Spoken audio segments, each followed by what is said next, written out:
నమస్తే. శ్రీ గురుభ్యో నమః. శ్రీమాత్రే నమః. ఆదిత్యాయ చ సోమాయ మంగళాయ బుధాయ గురు శుక్ర శనిభ్యే రాహవే కేతవే నమః.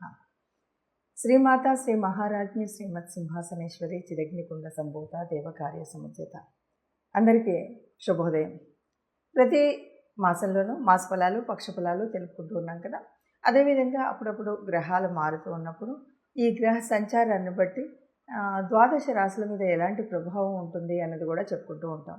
అందులో భాగంగా మరి మే 1 నుండి గురుగ్రహం మారబోతుంది. గురుగ్రహం అంటే మనకు తెలుసు, చాలా పెద్ద గ్రహం. ఈ పెద్ద గ్రహం ఒక రాశి నుండి ఇంకొక రాశికి మారాలి అంటే దాదాపు 1 సంవత్సర కాలం మీద కొన్ని రోజులు పడుతుంది. ఈ సంవత్సర కాలం కూడా గురువు మారిన తర్వాత ఫలితాలు వేరుగా ఉంటాయి. ఎందుకు అంటే గురుగ్రహం అత్యంత శుభగ్రహం అని చెప్తాం. గురువు యొక్క దృష్టి ఉన్నట్టయితే గురువు యొక్క స్థితిని బట్టి దాదాపు అనేక రకాలైన కష్టాలు నష్టాలు పోయి సుఖాలను ఇస్తుంది. చాలా వరకు మనకు ఎంతటి మిగతా గ్రహాల దోషాలు ఎన్నున్నప్పటికీ గురుగ్రహం కనుక సరైన స్థానంలో ఉంటే ఆ చెడంతా పోతుంది అన్నదే మనకు శాస్త్ర ప్రామాణికం. దీని ప్రకారంగా చూస్తే మనకి మరి గురువు మారుతూ ఉన్నప్పుడు మారినందువల్ల ఏ ఏ గ్రహాలకు ఎలాంటి ఫలితాలు ఉంటాయి అన్నది తెలుసుకోవాలి. అంటే దీనికంటే ముఖ్యంగా మనకి ఇంకొక మాట కూడా చెప్తుంటాం. గురుగ్రహం ఎప్పుడెప్పుడు మారుతుందో ఆ మారినప్పుడు తప్పనిసరిగా ఒక నదికి 12 నదులకు 12 సార్లు మనకు పుష్కరాలు వస్తాయి. 12 సంవత్సరాలకు ఒక పుష్కరం వస్తుంది కదా. ఈ గురువు గ్రహం మారినప్పుడు పుష్కరాలు వస్తూ ఉంటాయి అన్నమాట. అలా ప్రతి సంవత్సరం ఒక్కొక్క నదికి పుష్కరాలు వస్తుంటాయి. ఇది గురుగ్రహం యొక్క ప్రత్యేకత. అంతేకాదు అనేక వేల చెడులు నష్టాలు కష్టాలు ఉన్నటువంటి వాటిని ఒక్క గురు దృష్టి ఉన్నట్టయితే ఇవన్నీ కూడా పొడగొడుతుంది అన్నటువంటిదే మనకు తెలిసిన విషయం. మరి ఇప్పుడు ద్వాదశ రాశుల వారికి ఎట్లా ఉందో చూద్దాం. తదుపరి రాశి మకర రాశి. మకర రాశి వారికి గురువు ఎక్కడున్నాడు అంటే పంచమ స్థానంలో గురువు ఉన్నాడు. ఏ రాశి వారికైనా పంచమ స్థానంలో గురువు ఉన్నాడంటే అంతకంటే అద్భుతమైంది లేదు. ఎందుకంటే ఇది చక్కగా మనం నేర్చుకోవాల్సినటువంటి ఒక జ్ఞాన సంపదను నేర్చుకునేటువంటి స్థానం. అంతేనా అంటే అన్నింటికీ మించి మనకు సంతానాన్ని ఇచ్చే సంతోషాన్ని ఇచ్చే సంతాన స్థానం అదే. సంతానం యొక్క వృద్ధి జరుగుతుంది. సంతానం లేని వారికి సంతానం కలుగుతుంది. అలాగే సంతానానికి విద్య లభిస్తుంది. సంతానానికి మంచి బుద్ధి వస్తుంది. సంతానానికి వివాహం ప్రయత్నాలు జరుగుతాయి. అన్ని రకాలుగా సంతానానికి అభివృద్ధి జరిగేటువంటి కాలం ఏది ఉంటుంది అంటే ఎవరికైతే గురువు పంచమంలో ఉంటాడో వారికి ఉంటుంది. ఆ రకంగా మకర రాశి వారికి సంతానం దృష్ట్యా అన్నీ కూడా శుభాలు జరిగేటువంటి పరిస్థితి అయితే మనకు కనిపిస్తుంది. ఇక మరి గురువు యొక్క దృష్టి ఎక్కడుంది అంటే 9, 11, 1 పైన ఉంది. 9 పైన ఉంది దృష్టి అంటే పూర్వపుణ్య ఫలం లభిస్తుంది. గురువుల యొక్క దీవెనలు లభిస్తాయి. తండ్రి యొక్క దీవెనలు లభిస్తాయి. వారి యొక్క మార్గదర్శనం దొరుకుతుంది. వారి యొక్క ఆశీస్సులు అందుతాయి. ఈ రకంగా కాకుండా ఏదైనా పూర్వీకుల ఆస్తికి సంబంధించినటువంటి ఏవైనా ఉంటే మనకు లభించేటువంటి స్థితి అయితే కనిపిస్తుంది. అంతేకాదు మరి 11 అన్ని విజయాలకి ఇది ఆరంభం. చక్కటి ఏది చేపట్టినా కూడా చక్కగా విజయం ఉంటుంది. వీటితో పాటు తనుభావం మీద కూడా గురువు యొక్క దృష్టి ఉంది. అంటే రాశి మీద గురు దృష్టి ఉంది కాబట్టి ఎప్పుడైతే రాశి మీద గురు దృష్టి ఉందో ఇంకే రకమైన చెడు ఉన్నా అన్నీ తొలగిపోతాయి. చక్కగా తన యొక్క మాట తీరు, నడక తీరు, తన యొక్క ఆలోచన తీరు, తను చేయాలనుకున్న పనుల యొక్క తీరు అన్నీ కూడా సుస్పష్టంగా మనం ఏది చేయగలుగుతాం, ఎలా చేస్తాము అనేది మనకు మనం నిర్ణయించుకోగలుగుతాం.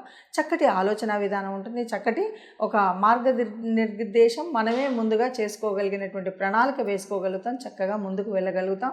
చక్కటి విజయాలు పొందడానికి అవకాశంగా ఉండేటువంటి స్థితి మకర రాశి వారికి గురువు యొక్క మార్పు వల్ల ఈ సంవత్సర కాలం ఉంటుంది అని చెప్పచ్చు.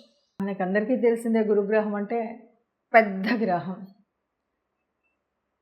రాశి కాలం ఒక రాశి నుండి ఇంకొక రాశి మారడానికి సంవత్సరం మీద ఇంకా కొన్ని రోజులు పట్టేటువంటి గ్రహం ఏది ఉంది అంటే గురుగ్రహం. అన్నిట్లోకి శుభగ్రహం ఏది అంటే గురుగ్రహం. ఎన్నో పాపాలని హరించగలిగినటువంటి గ్రహం గురుగ్రహం. అయితే ఈ గురుగ్రహం నుండి ఎప్పుడైనా ఏదైనా మనకు అనుకోని ఇంకా వేరే ఏదైనా ఇబ్బందులు ఉన్నప్పుడు మనం ఏం చేయాలి అంటే గురువు యొక్క అనుగ్రహం పొందడానికి మనం ఏం చేయాలి అంటే ముఖ్యంగా గురువార వ్రత నియమాన్ని పాటించాలి. గురువారం రోజు మద్య మాంసాలు ఇలాంటివి ఏవైతే ఉన్నాయో వాటిని వదిలివేయాలి.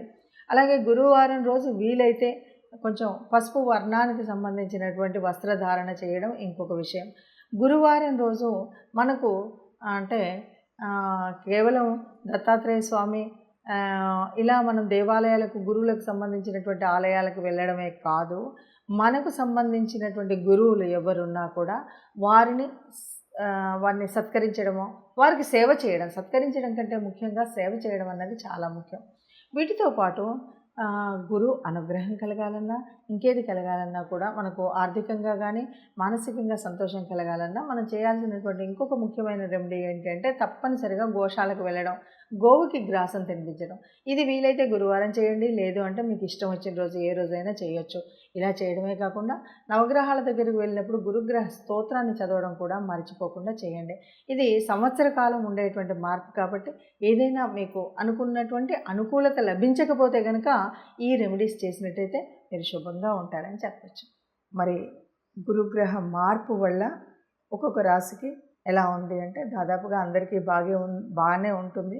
అక్కడక్కడ చిన్న చిన్న పరిణామాల వల్ల కొద్దిగా అటు ఇటు ఉన్న దాన్ని ఎలా చేసుకోవాలి, ఏం చేయాలి అన్నది ఒకటి తెలుసుకోవాలి. రెండవది, ఇది మనం చెప్తున్నటువంటి ఈ స్థితి కేవలం గురు గ్రహం ఉండడం వల్ల ఉండేటువంటి ఉపయోగాలు మాత్రమే, ఉండేటువంటి ప్రభావాలు మాత్రమే, అంతే తప్ప మిగతా గ్రహాలన్నింటినీ తీసేసి ఇదే మొత్తం ఫలితం అని చెప్పట్లేదు. మిగతాది జాతక ఫలంలో మనకు గోచార రీత్యా కానీ మామూలుగా ఉండేటువంటి ఫలితంతో పాటు ప్రత్యేకించి గురువు మారి ఉండడం వల్ల జరిగేటువంటి పరిణామాలు ఏంటి, పరిస్థితులు ఏంటి అన్న విషయం మాత్రమే చెప్తున్నాం. అది దృష్టిలో పెట్టుకోవాలి. ఇక ఎవరికైనా ఏదైనా అంటే కొంచెం చెడు ఉన్నప్పుడు కూడా అది చెడు అని అనుకోకండి. ఎందుకంటే కొన్నిసార్లు గురువు వల్ల వచ్చేటువంటి చాలా మంచి యోగాలు కూడా ఉన్నప్పుడు, లేదు జన్మజాతకంలో చాలా మంచి యోగాలు జరుగుతూ ఉన్నప్పుడు ఇది కూడా, ఈ చెడు కూడా కనిపించకపోవచ్చు.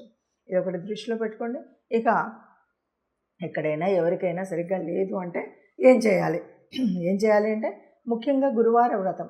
గురువు అంటే గురుతుల్యులైనటువంటి గురువులు అయినటువంటి దత్తాత్రేయులకు దత్తాత్రేయ స్వామి ఆలయానికి వెళ్ళడం, రాఘవేంద్ర స్వామి ఆలయానికి వెళ్ళడం, అక్కడ పూజలు చేయించడం, ఆ రోజు ప్రత్యేకించి మనం పసుపు రంగుకు సంబంధించినటువంటి వస్త్రాలను మనం ధరించడం. ఇంతేకాదు శనగపప్పుతో చేసినటువంటిది కానీ శనగపప్పు కానీ ఎవరికైనా దానం చేయడం. ఇవన్నీ మనం ఎందుకు చేయాలి అంటే దీనివల్ల మనకి గురువు యొక్క ప్రభావం ఏదైతే ఉందో అది మంచి ఫలితాన్ని ఇస్తుంది. అంతేకాకుండా ఎవరైనా సాధు సంతులు, గురుతుల్యులు, గురువులు, ఋషితుల్యులు అయినటువంటి కొందరు మహానుభావులు మనలోనే సమాజంలోనే ఉంటారు. అలాంటి వారికి ఏదో మనం వెళ్ళి వారికి నమస్కరించడం, లేకపోతే వారికి సేవ చేయడం, ఇలాంటిది ఏది చేసినా సరే గురుగ్రహం వల్ల వచ్చినటువంటి దోషాలన్నీ తొలగిపోయి మనం ఆనందంగా సుఖంగా ఉంటాం. ఆనందంగా సుఖంగా అందరూ ఉండాలన్నదే మన కాంక్ష. సర్వే జనా సుఖినో భవంతు. అందరూ ఆనందంగా ఉండాలి, అందులో మనం ఉండాలి. నమస్తే.